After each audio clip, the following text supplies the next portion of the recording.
Hello, good morning. Radhas homely കിച്ചണിലേക്ക് എല്ലാവർക്കും സ്വാഗതം. അപ്പോൾ നമുക്ക് ഇന്നത്തെ പത്തരമാറ്റിൻ്റെ കഥ, അതായത് 1/3/25 കഥ. അങ്ങനെ നമ്മളെ അബീനെ ചീത്ത പറയാണ് കേട്ടോ. ജലജ, നിന്നെക്കൊണ്ട് ഒന്നിനും കൊള്ളില്ല, നീ എന്താ ഇങ്ങനെ, നീ എന്ത് ചെയ്താലും അത് വിപരീതമായിട്ടേ വരുള്ളൂ. ഇപ്പോൾ കണ്ടില്ലേ നയന, അവളുടെ ബാഗിൽ ആ സ്വർണ്ണം കൊണ്ടുവയ്ക്കാൻ ഞാൻ പറഞ്ഞതല്ലേ, അവളെ ബാഗിൽ സ്വർണ്ണം കൊണ്ടുവയ്ക്കാൻ വേണ്ടി പറഞ്ഞതല്ലേ ഞാൻ. എന്നിട്ടിപ്പോൾ എന്താ ഉണ്ടായത്? അവൾ ആ വെച്ചടി കയറി വരുന്നു. അവൾ ഫേമസായി. ഇപ്പോൾ കണ്ടോ, ഒരൊറ്റ ഇതിൽ തന്നെ അവൾ ഫേമസ് ആയില്ലേ. സോഷ്യൽ മീഡിയ നിറഞ്ഞു നിൽക്കുകയാണ് അവൾ. പിന്നെ അപ്പോൾ അമ്മേ, ഞാൻ എന്താ ചെയ്യാമ്മേ, ഞാൻ കൃത്യമായിട്ട് ഞാൻ അവളുടെ ബാഗിൽ തന്നെയാണ് അത് ആ നെക്ലസ് കൊണ്ടുവച്ചത്. പക്ഷെ പിന്നെ എങ്ങനെ ഇത് അവൻ്റെ ബാഗിൽ അത് വന്നു എന്ന് എനിക്ക് അറിയില്ല എന്നിങ്ങനെ പറയുക. എനിക്കൊരു സംശയമുണ്ട്, ആദർശന് നീ നല്ല സംശയമുണ്ട് നിന്നെ കേട്ടോ. അവൻ തന്നെ ശ്രദ്ധിക്കുന്നുണ്ട്, അല്ലെങ്കിൽ ഇങ്ങനെ സംഭവിക്കാൻ ഒരു വഴിയില്ല എന്നിങ്ങനെ ജലജ പറയാണ്. അപ്പോൾ ഇപ്പോൾ നീ എന്തായാലും അവിടുത്തെ വെറും ഒരു ജോലിക്കാരനാണ്, ഇപ്പോൾ ആ ജോലിയും പോവും, അതും കൂടെ പോണ ലക്ഷണമാണ് കാണാൻ എന്ന് പറയും. അപ്പോൾ പറയും, ഞാൻ എന്താ ചെയ്യാമ്മേന്ന് ചോദിക്കുക അബി.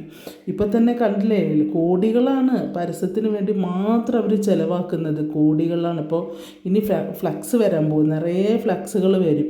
അതിന് ആ നെക്ലസിന് അവളുടെ പേരും കൂടെ ചേർത്തിട്ടായിട്ടത്, നയന കളക്ഷൻസ് എന്നിങ്ങനെ ജലജ പറയും. അപ്പോൾ അബി പറയും, എനിക്ക് അതൊക്കെ കൂടെ കാണുമ്പോൾ സഹിക്കാൻ പറ്റുന്നില്ല ദേഷ്യം എന്നൊക്കെ പറയും കേട്ടോ. നീ സഹിക്കണ്ട, നീ കണ്ടോ, അതൊക്കെ ഇനിയും ഇതിലും കൂടുതലായിട്ട് വരും. ഇപ്രാവശ്യത്തെ വിഷു കംപ്ലീറ്റ് ആ നെക്ലസ് കൊണ്ടുപോകും എന്നൊക്കെ അങ്ങനെ പറയുകയാണ്. അപ്പോൾ പറയാം, നിന്നെ കൊണ്ടല്ലെങ്കിൽ ഒന്നിനു കൊള്ളും, നീ മണ്ടനാണ്, മരമണ്ടനാണ് അറിയും. അമ്മേനെ ഇങ്ങനെ മരമണ്ടൻ വിളിക്കാതെ, വിളിച്ച് ശരിക്കും ഞാൻ മണ്ടനായ പോലെയാണെന്ന് അറിയും. നീ ശരിക്കുമല്ലടാ, നീ മണ്ടൻ തന്നെയാണെന്ന് അറിയും. അമ്മ അവളുമാരെ ഇവിടുന്ന് പുറത്ത് ചടിക്കാൻ വേണ്ടിയിട്ട് കുറേ ഇതാക്കിയല്ലോ, എന്നിട്ട് അവസാനം എന്താ ഉണ്ടായേ എന്ന് ചോദിക്കുക അബി. അപ്പോൾ അതെ, ഇനിയിപ്പോൾ എൻ്റെ മേക്കിട്ട് കയറാമെന്നോ, എന്നെ കുറ്റപ്പെടുത്തിക്കോ എന്നൊക്കെ ഇങ്ങനെ പറഞ്ഞിട്ട് ജലജ അവരെ കുറ്റപ്പെടുത്താൻ അവർ സമ്മതിക്കില്ലല്ലോ. ജലജ എന്നിട്ട് അബിയോട് അങ്ങനെ തട്ടി കയറുകയാണേ. അപ്പോൾ അബി പറയും, ഇനി ശ്രമിക്കല്ലേ, നീ ഇനി അവിടുന്ന് പുറത്ത് കടന്നത് നോക്കിക്കോ, ഞാൻ അവനെ പുറത്താക്കുന്നത് കണ്ടോയെന്ന് പറയും. കോടികൾ ആണ് പരസ്യത്തിന് വേണ്ടി ചിലവാക്കുന്നതിന്, അതൊന്നും ഒരു ശകലം പോലും എനിക്ക് ശമ്പളമായി കിട്ടുന്നില്ല എന്നൊക്കെ ഇങ്ങനെ അബി പറഞ്ഞുകൊണ്ടേയിരിക്കുകയാണ്. അപ്പോൾ പോയി കടന്നുറങ്ങാൻ നോക്ക്, നിറവേറായിട്ട് ഒരുത്തി അവിടെ കാത്തിരിക്കുന്നുണ്ട്. ഇനി ആ കുഞ്ഞ് 4 കാലം കൊണ്ടാണോ പുറത്തേക്ക് വരുന്നത് ആർക്കറിയാം എന്നറിയും. ആദ്യം അവളുടെ നയനയുടെ ചേച്ചീനെ പോയി കെട്ടി, ഏട്ടനെ ഓവർടേക്ക് തനിയാൻ കെട്ടി, എന്നിട്ട് വല്ല കാൽക്കാശിന് ഗതിയുണ്ടോ, അതുമില്ല, അവിടെയും തെറ്റി എന്നൊക്കെ ഇങ്ങനെ ഇങ്ങനെ കുറ്റപ്പെടുത്തിക്കൊണ്ടിരിക്കുകയാണ് അബീനെ കേട്ടോ. അവസാനം അബി അങ്ങോട്ട് പോവുക, കിടന്നുറങ്ങാൻ വേണ്ടി പോവുകയാണ്. അത് കഴിഞ്ഞ് പിന്നെ കാണുന്നത് നമ്മുടെ നയന ബെഡൊക്കെ തട്ടിക്കൊട്ടിയൊക്കെ വിരിച്ചൊക്കെ റെഡിയാക്കുന്നതാണ്. അപ്പോൾ അപ്പോഴേക്കും ആദർശം അങ്ങോട്ട് വരും. ആദർശം അങ്ങോട്ട് വന്നിട്ട് പറയും, ആരപ്പോൾ ആ പരസ്യം കൊടുത്തത് മറ്റേ സോഷ്യൽ മീഡിയയിൽ, അല്ല ടി വിയിൽ ആരോ പരസ്യം കൊടുത്തത് പറയും. ആദർശേട്ടനല്ലേ, ഞാനല്ല. അപ്പോൾ പക്ഷേ ഒരു കാര്യമുണ്ട്, അത് എന്താ വെച്ചാൽ ആളെ പിടികിട്ടിയോ, നമുക്ക് ടീനയാണത് എന്ന് പറയും. അപ്പോൾ ടീന എന്ന് പറയും, നീ അറിയില്ല അല്ലേ, ഗ്രേസ് ആൻറ്റിയുടെ മോള്, അമ്മയുടെ ഫ്രണ്ടാണ് ടീന ആൻറ്റി. അപ്പോൾ അവരുടെ മോളാണ് അത് കൊടുത്തിരിക്കുന്നത്. അപ്പോൾ ഇങ്ങനെ ആലോചിക്കിട്ടും എന്താ ഇപ്പോൾ ഇത് കഥ എന്നല്ല പറയും. എന്തായാലും ഇനിയിപ്പോൾ അമ്മയ്ക്ക് അറിയാൻ പോകുന്നത് നയനയുടെ അമ്മയമ്മ എന്നുള്ള പേരിലാവും, അതാവുമ്പോൾ അമ്മയ്ക്ക് ഒട്ടും സഹിക്കില്ല ഇനി എന്നൊക്കെ ഇങ്ങനെ ആദർശ് പറയാണ് കേട്ടോ. അപ്പോൾ പറയും, അപ്പോൾ പിന്നെ എന്താ ഞാൻ ചെയ്യുക എന്ന് ചോദിക്കും. ഇനിയിപ്പോൾ ഒരു കാര്യം, ചിലപ്പോൾ നിന്നോട് ഇനി ജ്വല്ലറിക്ക് പോകണ്ടെന്നെങ്ങാനും പറഞ്ഞാലോ, അപ്പോൾ നിനക്കത് വിഷമാവില്ലേ എന്ന് ചോദിക്കും ആദർശ്. അപ്പോൾ പറയേ, ഞാൻ ഏത് സാഹചര്യത്തിനോടും പൊരുത്തപ്പെട്ട് ജീവിക്കുന്ന ഒരാളാണ്, എനിക്കതൊരു പ്രശ്നമല്ല. ഇപ്പോൾ അമ്മ നാളെ അങ്ങനെ പറയാലും എനിക്കതൊരു പ്രശ്നമൊന്നുമില്ല എന്നിങ്ങനെ നയനെ പറയൂ കേട്ടോ.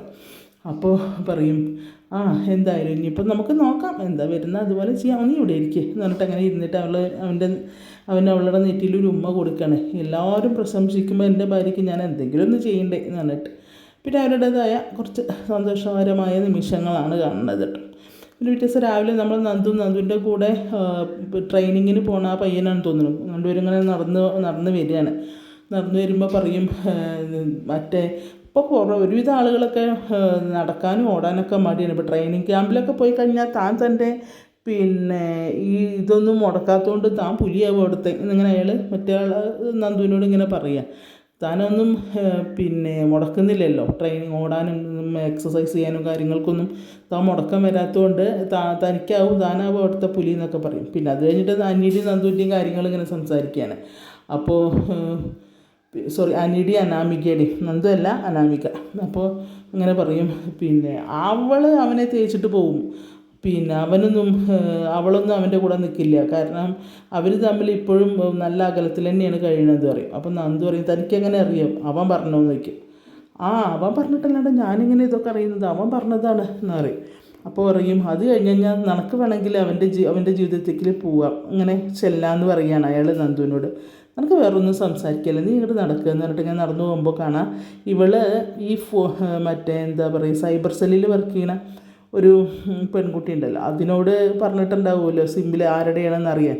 ആ പെൺകുട്ടിയാണ് പള്ളിയിൽ നിന്ന് ഇറങ്ങി വരുന്നു. അപ്പോൾ ഇവളെ കാണുമ്പോൾ അങ്ങോട്ട് ചെന്നിട്ട് പറയുക, ഒരു മിനിറ്റ് എന്ന് പറഞ്ഞിട്ട് ഇവള് നന്ദു ആ പെൺകുട്ടിയുടെ അടുത്തേക്ക് ചെല്ലുകയാണ്. അതിൻ്റെ അടുത്തേക്ക് ചെന്നിട്ട് അങ്ങനെ സംസാരിക്കുമ്പോൾ പിന്നെ ആരാന്ന് മനസ്സിലായോ എന്ന് പറയും. അത് ദേവയാനി അനന്തപുരി എന്നാണ്, ആ പേരിലാണ് ആ സിം എടുത്തത് പറയും. അതാരാ നോക്കും, അത് എൻ്റെ അമ്മായിയമ്മയാണ്. അല്ല, അത് ചേച്ചിയുടെ അമ്മായിയമ്മയാണല്ലോ എന്നറിയും. ആണോ, അതാണ്, അത്രയേ ഉള്ളൂ, അത് തന്നെ ആണോ ചോദിക്കും. അതെ, ദേവയാനി അനന്തപുരി തന്നെയാണ്, വേറെ ഇങ്ങനെ സംശയം പറയും കേട്ടോ. അല്ല, പക്ഷെ അതെങ്ങനെ വയ്ക്കുമ്പോൾ അതൊന്നും എനിക്കറിയില്ലടോ, ബാക്കിയുള്ള ഡീറ്റെയിലൊക്കെ നീ പിന്നെ അത്രേ കിട്ടിയുള്ളൂ, അങ്ങനെ കൂടുതലായിട്ടൊന്നും അറിയില്ല. പിന്നെ ഞാൻ ആ പേർക്ക് വല്ലവരും എടുത്തതാണോ നമുക്ക് അറിയില്ലല്ലോ അറിയും. എന്നാൽ ശരി, താങ്ക്സ് പറഞ്ഞിട്ട് ആ കുട്ടി പോവുകയും ചെയ്യും കേട്ടോ. അപ്പോൾ എന്നിട്ട് ഇവളിങ്ങനെ ആലോചിക്കും ഇനിയിപ്പോൾ എന്താ ചെയ്യേണ്ടത്. എന്നിട്ട് അങ്ങനെ നയനയെ വിളിക്കുക. അപ്പോൾ നയനെ കുളിയൊക്കെ കഴിഞ്ഞ് വന്നപ്പോൾ ആദർശ് കടന്നുറങ്ങുക. അറിയാം എന്തൊരു ഉറക്കം അത്, സമയം 6 മണി കഴിഞ്ഞു, എന്നിട്ട് നീക്കുന്നില്ലല്ലോ. ഇപ്പോൾ എക്സസൈസിനും പോകുന്നില്ല, നടക്കാനും പോകുന്നില്ല, അപ്പോൾ തന്നെ തടി ഒരുപാട് കൂടിയിരിക്കുകയാണ്. ഇങ്ങനെ പറയുമ്പോഴാണ് ഈ ഫോൺ റിങ് ചെയ്യുക. അപ്പോൾ അവൾ ഫോൺ എടുക്കുമ്പോൾ ആദർശ് എന്ന് വെച്ചിട്ട് ആരാ ഈ രാവിലെ തന്നെ വിളിക്കണേക്കോ, രാവിലെ സമയം 6 മണി കഴിഞ്ഞു പറഞ്ഞിട്ട് അത് നന്ദുവാണ് അറിയാം. അപ്പോൾ അപ്പോഴേക്കും ആദർശ് നീച്ച് ബാത്റൂമിലേക്ക് പോവുകയും ചെയ്യും. നയന ഫോൺ എടുക്കുകയും ചെയ്യും. അപ്പോൾ എന്താ മോളെ രാവിലെ തന്നെ, ചേച്ചി ആ നമ്പറിൻ്റെ ഇത് കിട്ടിയിട്ടുണ്ട് കേട്ടോ, അതെ ദേവിയാനി ഇത് ചേച്ചിയുടെ അമ്മായിയമ്മയുടെ തന്നെയാണ് ആ നമ്പർ. അപ്പോൾ ചേച്ചിക്ക് അറിയില്ലേ അവരുടെ നമ്പർ പറയുമ്പോൾ അറിയാലോ എന്നറിയും. എന്നാൽ ഇത് രണ്ടാമത് എടുത്ത നമ്പറാവും ചിലപ്പോൾ, അത് ചേച്ചിക്ക് അറിയിക്കുമ്പോൾ ഇല്ല എനിക്കറിയില്ല, എന്നാൽ വേറെ സിം എടുത്തതാകുമ്പോൾ അവർ ഇതല്ല എന്ന് പറയും. അപ്പോൾ പറയും, അപ്പോൾ എന്തിനാ പക്ഷെ അവർ എനിക്ക് ഇങ്ങനെ ഒരു മെസ്സേജ് അയക്കുന്നത് എന്നറിയും. അതൊന്നും എനിക്കറിയില്ല ചേച്ചി എന്നറിയും. എന്തായാലും നീ ഇത് ആരോടും പറയണ്ട കേട്ടോ എന്നറിയും നയന, ഞാനൊന്ന് അന്വേഷിക്കേണ്ടി അറിയും. അപ്പോൾ നന്ദു പറയും, ഭാവിയിൽ ഒരു SI പറയേണ്ടത്, വേണമെങ്കിൽ ഞാനിപ്പോൾ തന്നെ തുടങ്ങാൻ ഇൻവെസ്റ്റിഗേഷൻ എന്നിങ്ങനെ പറയും നന്ദു. വേണ്ട നീ ഇവിടുത്തെ ഇൻവെസ്റ്റിഗേഷൻ ഞാൻ നടത്തിക്കോളാം എന്നറിയും കേട്ടോ. അപ്പോൾ ശരി ചേച്ചി എന്ന് പറഞ്ഞു. അങ്ങനെ അവൾ ഫോൺ വെക്കുകയാണ്. അത് കഴിഞ്ഞ് നയന അടുക്കളയ്ക്ക് ചെല്ലുമ്പോൾ പിന്നെ ദേവയാനിയുടെ കൂടെ ആ പഴയ അവരുടെ ജോലിക്ക് നിൽക്കുന്ന അവരുണ്ടല്ലോ, അവർ രണ്ടാളും കൂടെ നിന്ന് പച്ചക്കറി കയറി. അപ്പോൾ ആ സ്ത്രീനെ കണ്ടപ്പോൾ ഇവളിങ്ങനെ ചിരിച്ചിട്ട് ചെല്ലും.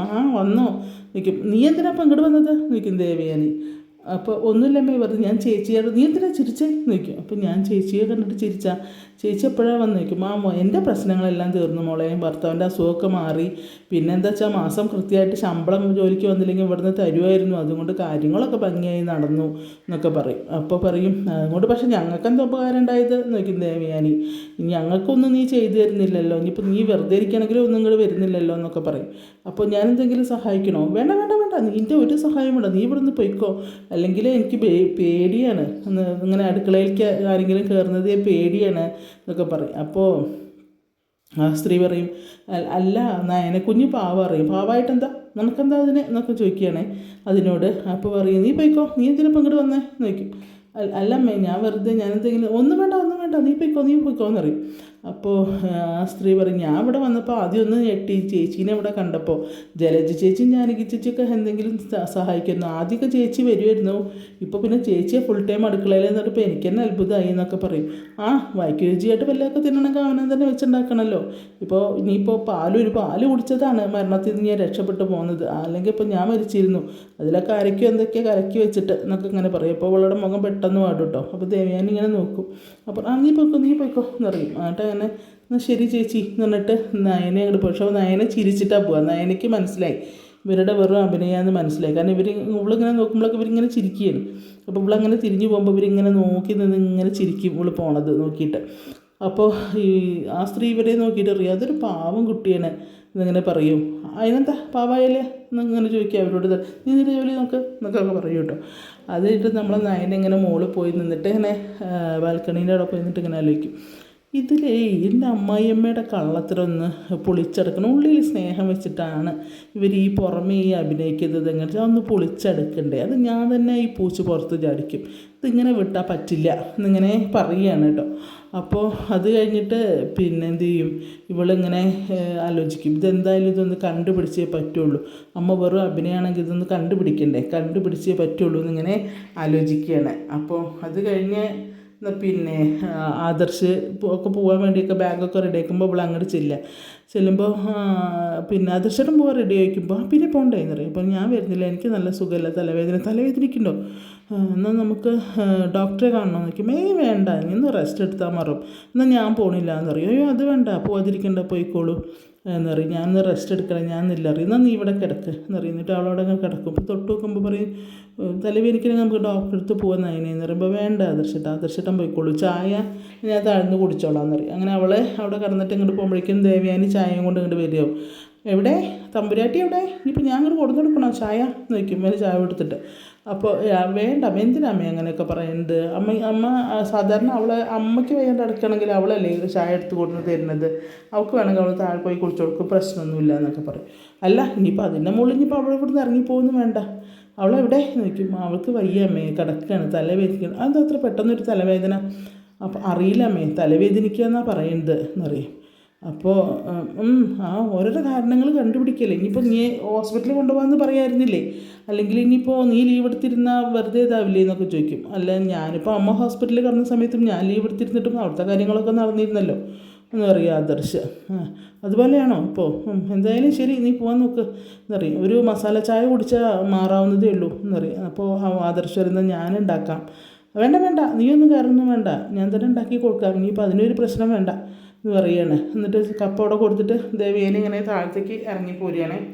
അത് എന്നിട്ട് അറിയും, എൻ്റെ ദൈവം എൻ്റെ മോൾക്കൊന്നും സംഭവിക്കാതിരിക്കട്ടെ, എന്ത് പറ്റിയാണോ എൻ്റെ മോൾക്ക് എന്നൊക്കെ ഇങ്ങനെ പ്രാർത്ഥിക്കുകയാണ്. അത് കഴിഞ്ഞിട്ട് പിന്നെ കാണുന്നത് നമ്മുടെ ദേവയാനി ചായയായിട്ട് തിരിച്ച് ചെല്ലുന്നതാണ് കേട്ടോ. ചായ ഉണ്ടാക്കണം, എൻ്റെ മോൾക്കൊന്നും ഒരു അബദ്ധം വരുത്തരുതെന്ന് മനസ്സിലിങ്ങനെ പറയും. സ്റ്റെയർ കേസ് ഇറങ്ങിയിട്ട് എൻ്റെ പറ്റിയാണോ എൻ്റെ കുട്ടിക്ക് എന്നൊക്കെ ഇങ്ങനെ പ്രാർത്ഥിക്കുക, ഭഗവാന്മാരെ എൻ്റെ കുട്ടിക്ക് ഒരു അബദ്ധം വരുത്തരുതേ എന്നൊക്കെ ഇങ്ങനെ പറഞ്ഞ് പിന്നെ വരുമ്പോൾ മസാല ചായയും കൊണ്ട് വരും. അപ്പോൾ നമ്മൾ നയന എന്താ ഇപ്പോൾ വരാത്തത് അറിയണമല്ലോ, സംഭവം എന്താണെന്ന് അറിയണമല്ലോ. ഇങ്ങനെ പൊതിച്ച് നോക്കുമ്പോൾ കാണാം പാവം ചായക്കപ്പ് പോയിട്ട് ഇങ്ങനെ വരുന്നു റൂമിക്ക്. വരിക്കുമ്പോൾ അവൾ പെട്ടെന്ന് കണ്ണടച്ച് അനങ്ങാണ്ട് കിടക്കുകയാണ് നയന കേട്ടോ. അപ്പോഴേക്കും പിന്നെ നമ്മളെ ദേവയാനി ചായയൊക്കെ ആയിട്ട് വന്നിങ്ങനെ അടുത്ത് വന്നിങ്ങനെ നിന്ന് നോക്കി നിൽക്കുകയാണ് നമ്മുടെ നയനേനെ.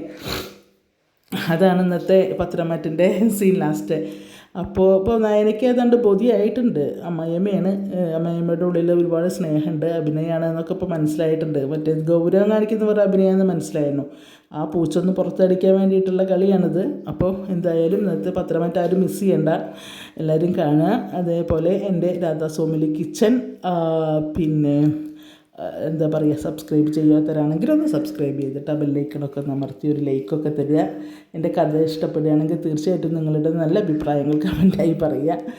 പിന്നെ ഫുൾ സപ്പോർട്ട് ഉണ്ടാവണം. ചെറിയ മിസ്റ്റേക്കുകളൊക്കെ ഉണ്ട്, കഥയല്ലേ, കുറേ അങ്ങോട്ടും ഇങ്ങോട്ടൊക്കെ മാറുന്നുണ്ട്, അതുകൊണ്ട് സാധാരണ ക്ഷമിക്കുക.